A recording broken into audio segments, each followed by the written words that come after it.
اب اس کے بعد یہ اطاعت رسول کے موضوع پر جو عظیم ترین آیت ہے قرآن کی وہ آ رہی ہے، وَمَن يُطِعِ اللَّهَ وَالرَّسُولَ، اور جو کوئی اطاعت کرے گا اللہ کی اور رسول کی صلی اللہ علیہ وسلم، فَأُولَٰئِكَ مَعَ الَّذِينَ أَنْعَمَ اللَّهُ عَلَيْهِمْ، تو یہ وہ لوگ ہوں گے جنہیں معیت حاصل ہوگی ان کی جن پر اللہ کا انعام ہوا، اور وہ کون ہیں؟ من النبیین والصدیقین والشہداء والصالحین، یعنی انبیاء کرام اور صدیقین اعظام اور شہداء کرام اور صالحین، وحسن اولئک رفیقا،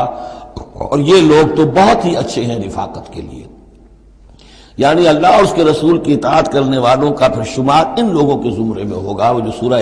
فاتحہ کے ضمن میں ہم نے دیکھا تھا کہ اہدنا الصراط المستقیم صراط الذین انعمت علیہم، وہ کون لوگ ہیں انعمت علیہم، اس کی تفسیر ہے یہ، فاولئک مع الذین انعم اللہ علیہم من النبیین والصدیقین والشہداء والصالحین، ایک بیس لائن ہے، صالح مسلمان، نیک نیت مسلمان، دل میں خلوص کے ساتھ ایمان ہے، صالح ہے، حکم پر عمل کر رہا ہے، محرمات سے بچا ہوا ہے۔ اب اوپر اٹھے گا تو ایک اونچا درجہ ہے شہداء کا، اس سے بھی اونچا درجہ ہے صدیقین کا، اس سے بھی اونچا درجہ ہے انبیاء کا۔